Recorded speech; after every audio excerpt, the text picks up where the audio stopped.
आपके लिए है। आपका जो ये यूनिक रिलेशनशिप है, कहीं न कहीं ये आपका क्लेम टू फेम है, चाहे वो आपके क्रिएटर जर्नी में हो या बिग बॉस में हो। पर कहीं न कहीं लगता है कि ये आप लोग सिर्फ़ सेंसेशनलाइज़ करने के लिए करते हो, क्योंकि पायल अब जाकर ये वीडियो बना रही है कि वो आपको डिवोर्स देना चाहती है और कृतिका ने उनकी इनोसेंस का फ़ायदा उठाया है। तो आपको लगता है ये सिर्फ़ आईबॉल्स के लिए आपका ये रिलेशनशिप, रियल में आप तीनों इतने स्ट्रॉन्ग नहीं है जितना आप पोर्ट्रे करते हैं? तो मुझे लगता है इससे अच्छा तो ना मुझे भगवान के पास जाना पड़ेगा। बिग बॉस रियलिटी शो है, यहाँ पर आप कुछ भी नकली नहीं कर सकते। इतने कैमरा है यहाँ पे, मेरा गुस्सा निकलता है, मेरी गालियाँ निकलती है, मेरा धक्का निकलता है, हर चीज़ निकलती है, तो आप ये चीज़ नकली कैसे कर सकते हो? तो मुझे लग रहा है जो आपका सवाल है ना, आप इस पे थोड़ा-सा सोचें, क्योंकि बिग बॉस एक रियलिटी शो है, यहाँ पे कुछ भी नकली नहीं है। इससे ज़्यादा तो मैं कुछ प्रूफ दे ही नहीं सकता, बस ये बोलना चाहूँगा। मैं कह रही हूँ आपका रिश्ता सिर्फ़ ये आईबॉल्स के लिए ये ऐसा कुछ तिगड़ा नहीं है, वाला। नहीं, नहीं, ये बिल्कुल रियलिटी का रिश्ता है, इसमें कोई भी चीटिंग नहीं है और कोई भी आई बॉल नहीं है। और आपको लगता है ये एक पॉलीगैमस रिलेशनशिप, एक इल्लीगल रिलेशनशिप, एक नेशनल टीवी पे आप लोग जो प्रमोट कर रहे हैं, ये सही है? मैं कहना चाहूँगा, देखो क्या है कि मैंने तो दुनिया के सामने रख दिया, पर कुछ लोग ऐसे हैं जो अपनी वाइफ़ को घर रख के बाहर रिलेशनशिप चल रहा होता है, उसके बाद घर आते हैं, वाइफ़ को पीटते हैं। बहुत सारी ऐसी चीज़ें करते हैं जो दुनिया को पता भी नहीं है। पर फिर मैं हिम्मत थी, मैं सामने लेके आया हूँ और उस चीज़ को मेरी वाइफ़ ये भी एक्सेप्ट करती है, पायल भी करती है, उसके बाद दुनिया क्या सोचे मुझे फ़र्क नहीं पड़ता। हेलो, मेरा नाम पूजा नवाते है। मैं फिल्मी ज्ञान से हूँ। मेरा सवाल अरमान और कृतिका के लिए है। जी। आपने हर बार अपनी चीटिंग को जस्टिफाई काफी अच्छे से किया है। 7 दिन में आपको प्यार भी हो गया। हुँ। कृतिका, जब विशाल ने कमेंट पास किया आपको काफी गुस्सा आया। अरमान, आपको आपने तो थप्पड़ मार दिया। जी। लेकिन जब खुद की बीवी है, जब वो शादीशुदा है और आपको 7 दिन में प्यार हो रहा है, तो किस तरीके का आप इन्फ्लुएंस सेट कर रहे हो ऐसे बड़े रियलिटी शो पर आकर? और आपके पास खुद का मुद्दा नहीं होता है कृतिका, कि हर बार आप वेट करते हो कि अरमान आपके लिए मुद्दा ढूंढ के लाए?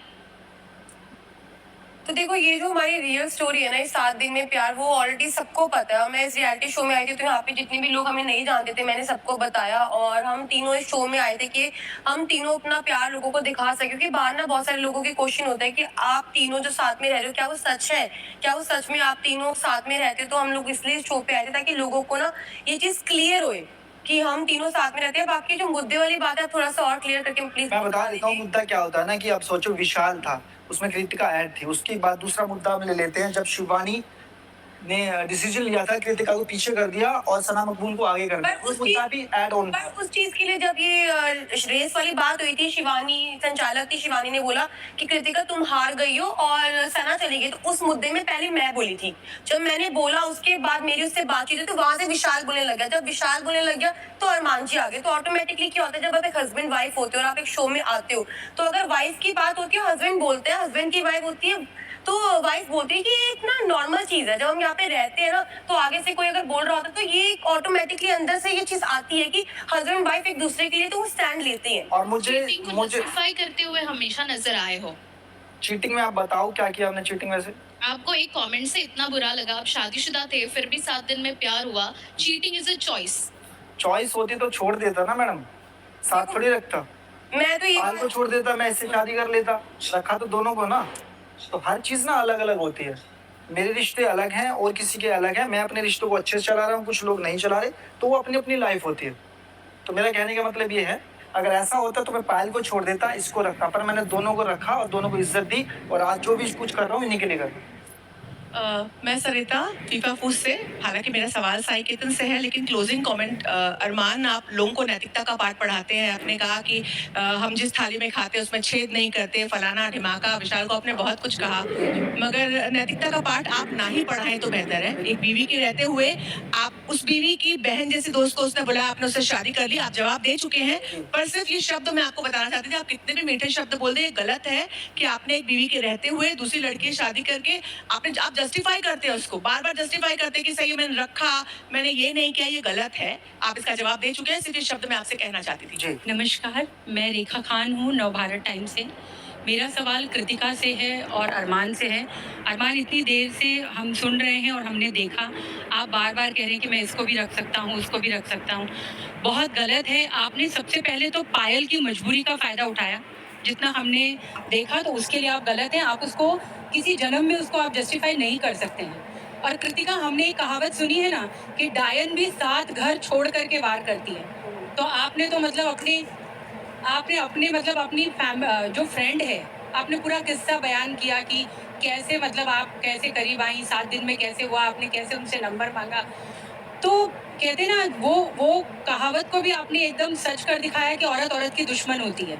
हम हमेशा इतने सालों से इस चीज को मतलब हटाना चाह रहे हैं। तो मेरा सवाल आपसे ये है कि यही सिचुएशन अगर पायल आपके साथ करती, आप अगर पहली बीवी होती और पायल इस तरह से करीब आके 1 हफ्ते के अंदर और इस तरह की चीजें करके जितना कि आप इंटरेस्ट ले लेके बता रही थी, तो फिर तो क्या मतलब आप बर्दाश्त करती?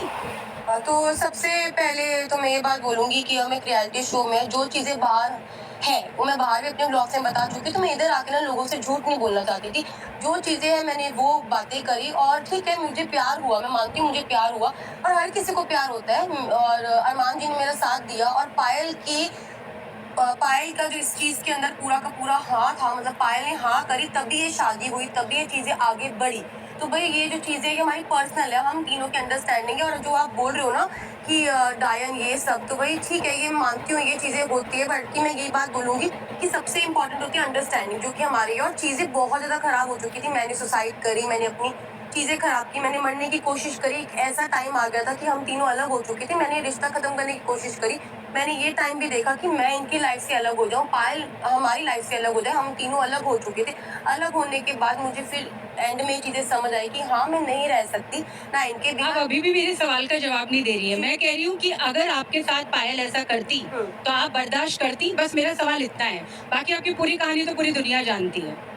तो देखो चीजें जब होती तब की तब मैं देखती, बाकी जो पायल ने किया वो बहुत, मुझे पता है पायल ने सही किया है, और मैं अगर पायल की जगह होती तो मैं भी यही करती। Thank you. अरमान जी, आप मेरे में जरूर बोलना। ऐसे तो कॉन्ग्रेचुलेशन आप सभी को, आप आ गए हो फिनाले वीक में। मैं आप दोनों को कहना चाहूंगा, चिट भी मेरा पट भी मेरा, ये कैसा गेम हो रहा है? 7 दिनों के भीतर आपकी बहन सी दोस्त का पति आपको शादी के लिए प्रपोज करता है, तब आप इनसिक्योर नहीं होती है। और एक लड़का आपको सुंदर बुलाता है तो आप अनसेफ फील करने लगती है, और आप इस कमेंट पर जाकर थप्पड़ मार देते हो। और आप खुद सना सुल्तान को हाइट शेम करते हो, बॉडी शेम करते हो, फेस शेम करते हो। उसने भी एक सिंगम शॉट बजा दिया होता तो क्या करते आप? शायद आपने Please बताइए। मैं बता देता हूँ, शायद आपने ध्यान से नहीं सुना था। वो बॉडी शेमिंग नहीं थी। पहले नंबर तो जब वो यहाँ पे कर रही थी उसको डिस्टर्ब करना था, ठीक है, शीशो वाला। उसमें मैंने बोला अगर तू हिल उतार दोगी तो ये बोलेंगे बच्चा किसका है। सर, इसे ही बॉडी शेमिंग एक कहते हैं मिनट, सर। चलो आपको लगता होगा उस टाइम उसको डिस्टर्ब। आपको कितने जन को लगता है? सबको वही लगता है, वही बॉडी। चलो सबको लगता है, चलो सबको लगता है, ठीक है। और यहाँ पे वो उससे पहले वो मुझे डिस्टर्ब कर रही थी, ठीक है, मैं उसको डिस्टर्ब कर रहा था।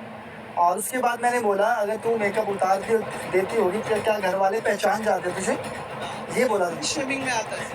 सर मुझे, चलो उसके लिए मैं माफी चाहता हूँ। मैंने ये बात उसको भी बोली थी, अंदर भी बोली थी। हाँ, लेकिन आपने सुल्तान से उस वक्त माफी नहीं मांगी। नहीं, अंदर जब मेरे सामने आई थी और अगर बात, वो थप्पड़ मार देती तो क्या जस्टिफाई होता ही है? कर लेते सर।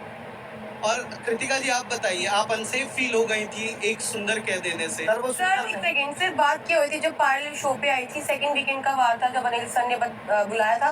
तो जिस तरह से वो वाक्य मेरे सामने आया कि विशाल ने जो भी मेरे बारे में बोला ना, वो बहुत ही वियर्ड चीज थी, ठीक है। वो अचानक से वो जो चीज आई कि मेरे बारे में वो लवकेश को बोल रहा, लवकेश ने जब एक्सेप्ट किया, क्योंकि लवकेश था वो सुनने वाला, जो इंसान सुनने वाला है वही बता सकता है कि उसके साथ वाला सही है या गलत है। तो जब लवकेश ने बताया कि विशाल गलत था, तो मेरे दिमाग में विशाल के ये जो पिक्चर थी कि मेरे यहाँ पे सब दोस्त है, सब फ्रेंड है, सब भाई है, वो एक चीज चेंज हो गई थी। तो बस वो चीज के बाद मेरे दिमाग में यही था कि मेरे जब तक इस शो में विशाल है मैं उससे बात नहीं करूंगी। और उससे पहले तो सब कुछ सही था, पर जब मेरे को इसने बताया कि ये चीज गलत थी, तो ऑब्वियसली बात है जब वो दोस्त बताएगा तो वो चीज तो गलत लगेगी ना। और बात मैं यहाँ से एक और कर देता हूँ। आपने बोला, चलो मैंने उसको बोला, उसके बाद अंदर सॉरी बोला, मैंने बॉडी शेमिंग की।